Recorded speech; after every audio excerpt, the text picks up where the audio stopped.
विधानसभा निवडणुकीचा निकाल लागून जवळपास 1.5 महिना झाला तरीही महायुती कशी जिंकली यावरच विरोधकांचा अजूनही खल सुरू आहे। दिल्ली विधानसभा निवडणुकीच्या निकालांच्या आदल्या दिवशी राहुल गांधींनी पत्रकार परिषद घेऊन महाराष्ट्रातल्या निकालांवर अनेक प्रश्न उपस्थित केले।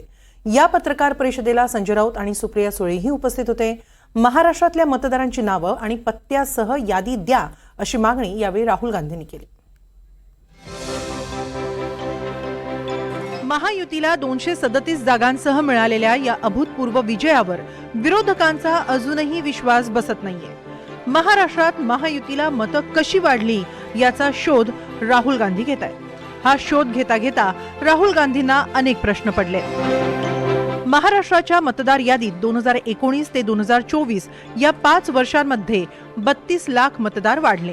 लोकसभा निवडणुकीनंतर महाराष्ट्रातले मतदार 39 लाखांनी कसे वाढले?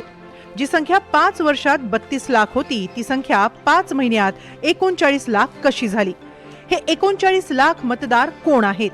महाराष्ट्रात 18 वर्षांपुढच्या मतदारांची संख्या 9,50,00,000 इतकी आहे। मग मतदारांची संख्या 9,70,00,000 कशी काय? लोकसभेत आम्हाला 1,36,00,000 मतदान झालं। भाजपला त्याच वेळी 1,19,00,000 मतदान झालं। ज्या ठिकाणी भाजपचा उमेदवार जिंकला तिथेच मतं कशी वाढली? कामठी मतदारसंघात लोकसभा निवडणुकीत काँग्रेसला 1,36,000 मतं मिळाली। त्याच वेळेला भाजपला 1,19,000 मतं मिळाली। त्याच विधानसभा मतदारसंघात विधानसभा निवडणुकीत काँग्रेसला 1,34,000 मतं मिळाली तर भाजपला 1,75,000 मतं कशी मिळाली? कामठीमध्ये ही वाढलेली मतं कुठून आली?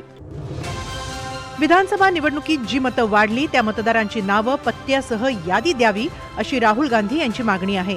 हमारा वोट महाराष्ट्र में कम नहीं हुआ है, बीजेपी का वोट ज्यादा हुआ है। ये वोटर्स कहां ऐड हुए हैं? जहां पे बीजेपी की स्ट्राइक रेट 90+% है। हिस्ट्री में 90% स्ट्राइक रेट नहीं रही है। तो ये मैं देश की जनता को कहना चाहता था। अब हमने इलेक्शन कमीशन को 1 बार नहीं, 2 बार नहीं, 3, 4, 5 बार बोला है कि देखिए हम आरोप नहीं लगा रहे हैं, लगाना चाहिए मगर हम लगा नहीं रहे। हम आपसे सिर्फ महाराष्ट्र की वोटर लिस्ट मांग रहे हैं। लोकसभा की final voter list, name, address, photograph. विधानसभा की final voter list, name, address, photograph. आप ये लिस्ट हमें नहीं दे रहे हो। महाराष्ट्रात जसे मतदार वाढले तसे दिल्ली आणि बिहार विधानसभा निवडणुकीतही वाढतील असं भाकीत संजय राऊतांनी केलंय। ये जो 39 लाख वोट कहां से आए और कहां जाएंगे? अब ये 39 लाख वोट बिहार में जाएंगे। अब वो फ्लोटिंग वोट्स है, वही नाम रहेंगे, वही आधार कार्ड रहेगा, सब कुछ यही है। वो वोटर्स घूमते रहते हैं, थोड़े दिल्ली में आए हैं, महाराष्ट्र पैटर्न वहाँ भी हमने देखा। कल हम दिन भर थे, 2 दिन यहाँ। अब ये 39 लाख वोट जाएंगे बिहार में, फिर बिहार से जाएंगे यूपी में। ये एक नया पैटर्न यहाँ बन गया है और यही पैटर्न से ये लोग चुनाव लड़ते भी है और जीतते भी है। मतांमध्ये हेराफेरी झाल्याचा आरोप करताना सुप्रिया सुळेंनी पुन्हा बॅलेट पेपरवर मतदान घेण्याची मागणी केली आहे। उसमें उनका मानना है कि वो चुन के आए हैं लेकिन उनको जो वोट पड़ने चाहिए वो नहीं मिले हैं, तो वो फिर से जीते हैं, फिर भी री इलेक्शन चाहते हैं और कह रहे हैं कि बैलेट पे लिया जाए। उन्होंने उनके गांव में उन्हें पूरे निर्वाचन क्षेत्र में सब मान भी गए लेकिन वहां पुलिस भेजी गई और पूरा प्रोसीजर रुकवाया गया। तो वो इतना हमारी सब मांग है वहां की, उत्तम जानकर जी और धैर्यशील मोहिते जी उनके एरिया में, कि बैलेट पे फिर से वोटिंग लाया जाए, मशीनें बंद की जाए। कि बहुत सारी ऐसी चीजें हैं, जब राज ठाकरे जी भी बोले हैं कि उनका जो एक कैंडिडेट था उसको खुद का भी वोट नहीं मिला है। विरोधकांच्या या आरोपांवर सत्ताधाऱ्यांनी उत्तर दिलंय। दिल्ली निवडणुकीत पराभव समोर दिसत असल्यानंच काँग्रेस आत्तापासूनच कारण शोधतंय असा टोला मुख्यमंत्री फडणवीसांनी लगावलाय। पहिले तर याचं सगळं उत्तर हे इलेक्शन कमिशनने दिलेलं आहे। किती मतदार वाढले, ते कुठे वाढले, ते कसे वाढले, इलेक्शन कमिशननी सांगितलेलं आहे.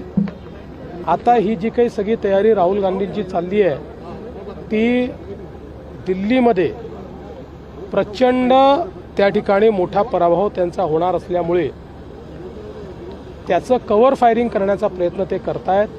मी वारंवार सांगतो की जोपर्यंत ते आत्मचिंतन करणार नाही आणि आपल्या मनाची खोटी समजूत काढून घेतील तोपर्यंत जनतेचं समर्थन त्यांना कधीच मिळणार नाही. नाही, मी ऐकलं आज 3 इडियट्सची पत्रकार परिषद झाली आणि त्याच्यामधले 3 मधले 2 तर EVMवर निवडून आलेले आहेत.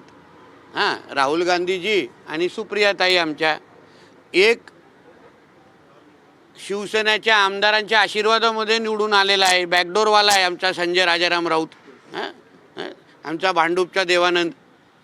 म्हणजे ह्या तिघांची विश्वासार्हता काय? म्हणजे सगळे तिघांमध्ये 2 अगर EVMवर निवडून आले असतील, मग हीच पत्रकार परिषद लोकसभेच्या निवडणुकीच्या नंतर का घेतली नाही?